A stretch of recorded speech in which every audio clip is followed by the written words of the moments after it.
Alright, so we're back once again, and as you might have noticed, the new rank season is out, rank season 14 in World of Warships. So I thought, I've played a couple of games of ranked, obviously we'll see a couple of those later on, but I want to give just an overview of what ranked is. So you start off at rank 18, and you go all the way to rank 1.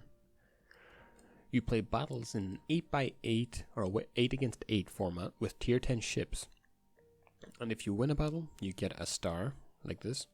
And if you lose a battle, generally you lose a star.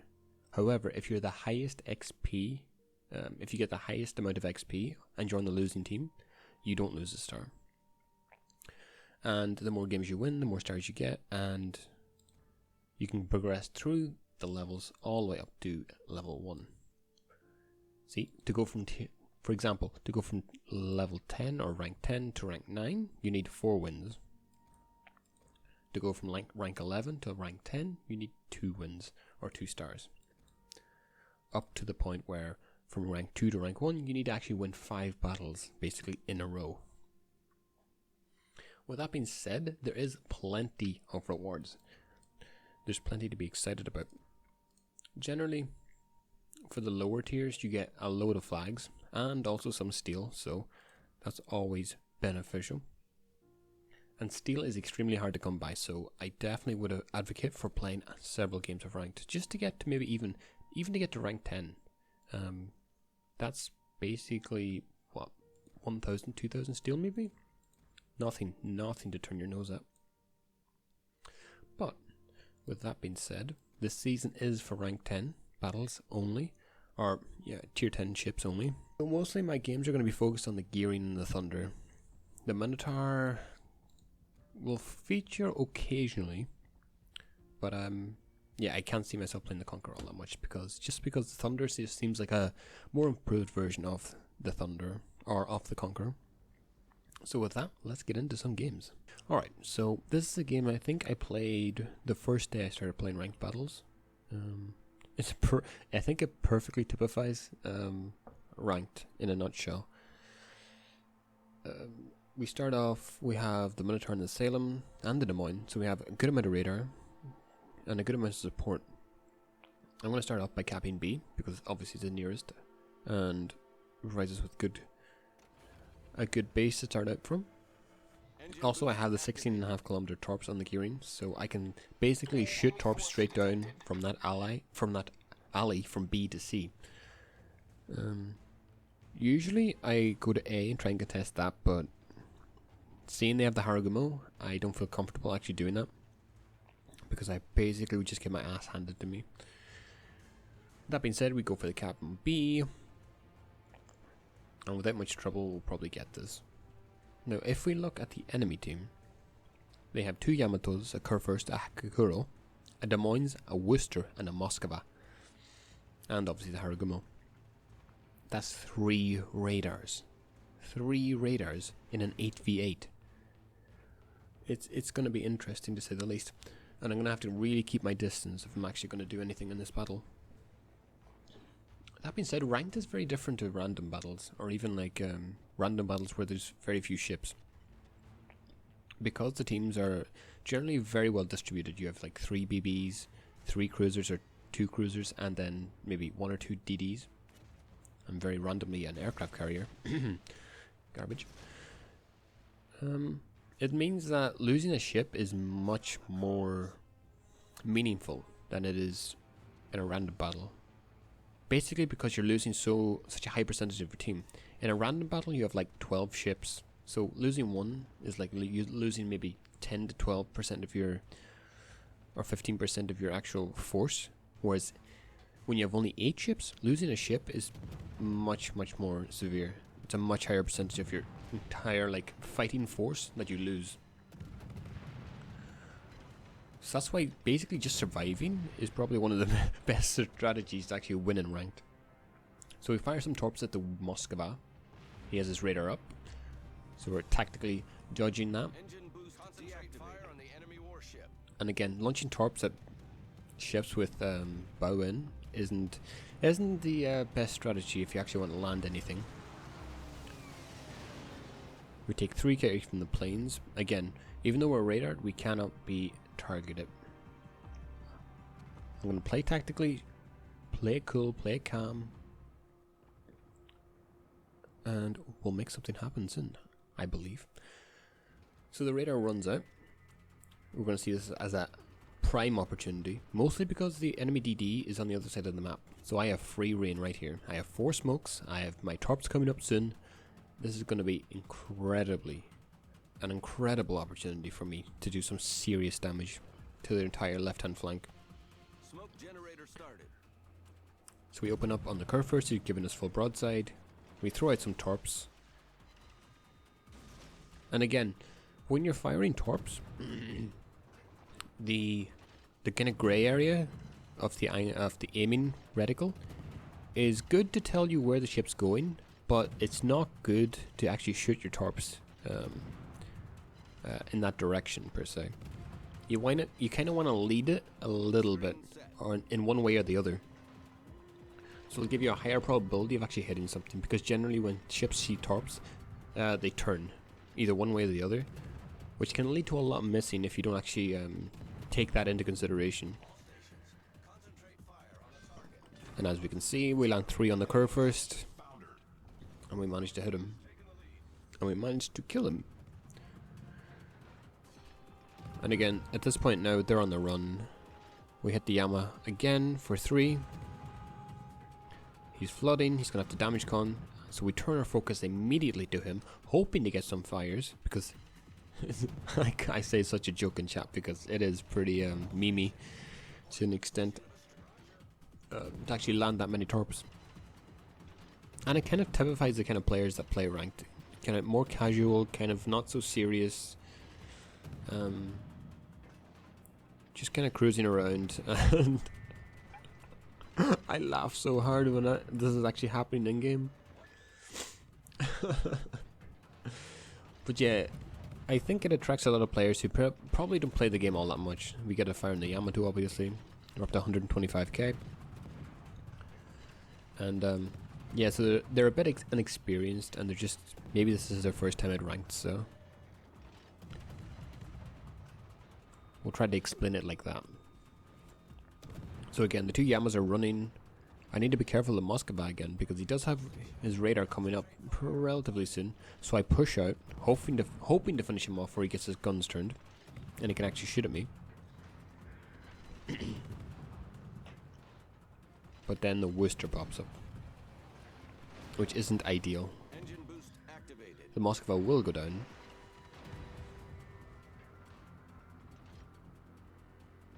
Eventually. Yep. And now our job's just to get undetected again. Our team has taken the lead.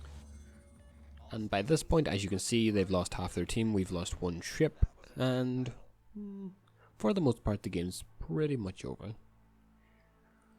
We're just about to take A cap, and it's basically now just a case of chasing down the Yamatos and finishing the game off. So I'm going to speed it up a little bit, because this can get extremely boring. It's boring when I play it. It's even more boring when I watch it back. Alright, so this is going to be the second and final game that I'm going to be going over. Enemy force detected. As you can see, we're playing the gearing once again.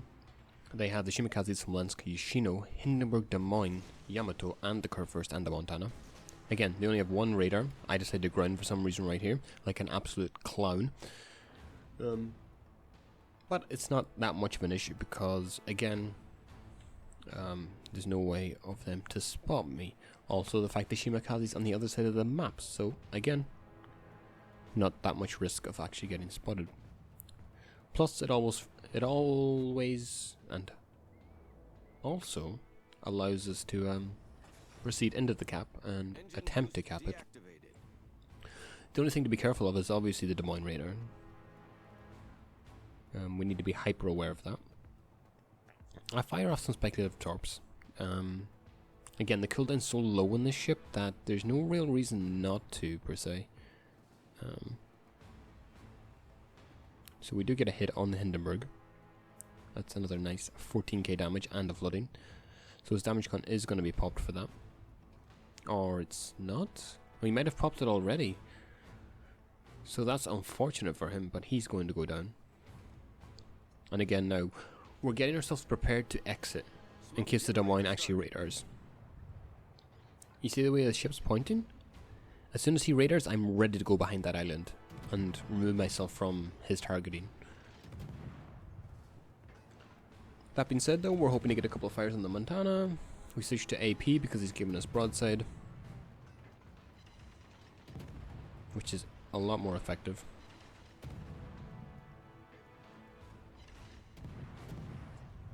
Smoke screen set. Now at this point it's very strange. Maybe the Des Moines already used his radar, maybe he didn't.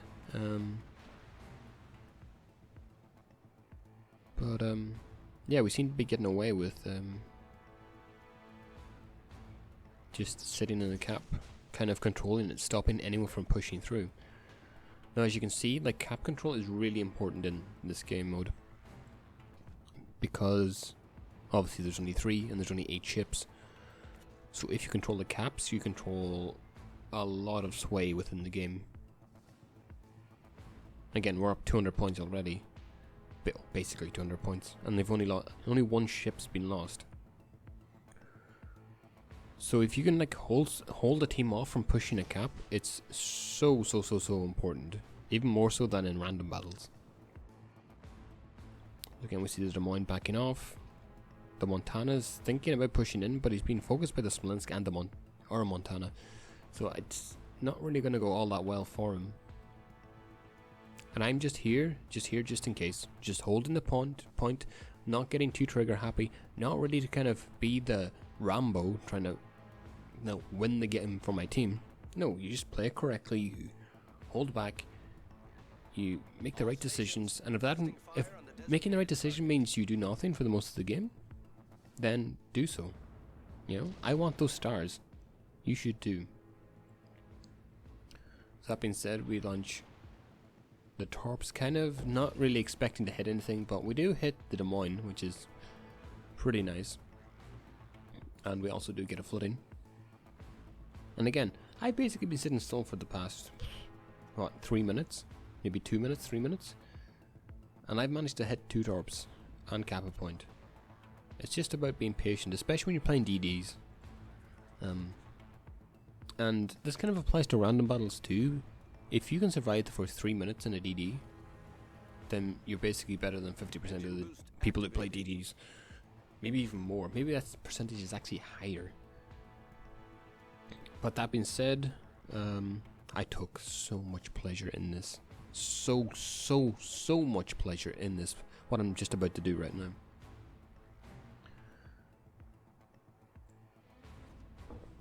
Obviously, as you know, the Smolensk, when they shoot their guns, the actual tracers show up so far away from their ship when they're in smoke, making it incredibly difficult to actually hit the ship. He decides to back out of the smoke for some reason. So I launch torps into it. He thinks he's safe. I know he isn't safe. And he's expecting to go undetected, but that's not really going to happen. Well, it does happen now, obviously, but by this point, it's kind of too late. He's shown me where he is. He thinks he's safe. And with a 1.4 detectability range on my torpedoes on this ship, yeah, it's not going to go well for him. Enemy cruiser destroyed. There's no better feeling. We line up the Shimakaze.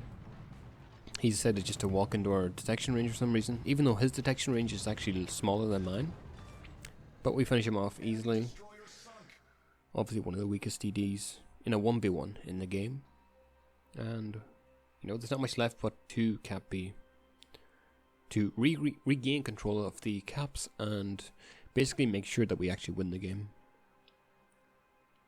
Obviously we have 7 ships to their 3. But, you never know. And that's another thing I actually want to touch on. In ranked, the actual scoreboard of how many ships you have left can be really misleading. You can have 2 or 3 ships on really low HP, but at the same time, you think you're winning, and so you kind of play a lot more passively. You don't actually take as much risk, And it ends up that those 2 or 3 ships on low HP actually get dev struck by, or not even dev struck, but just finished off by like a Yamato or something, or Smolensk. And then that ends up costing you the game because you weren't actually aware of the fact of what's happening around you. But that overall, I think ranked's actually really, really fun. I really enjoy it. I wish there was more of a kind of constant rank ladder.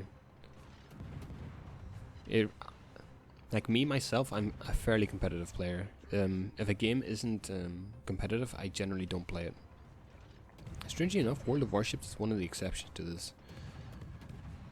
But when ranked mode comes out, I absolutely love playing it. Because generally it's just a direct way of testing how good you are at the game. And so with that, we're going to line up troops in the Yamato. We have our friendly Yamato about 5 kilometers away. So this should be interesting. We're just about to win. The Yamato dies. We turn to shoot at the curve first, but the game's over. And with that, it's been GG's, it's been good games, and I'll see you next time.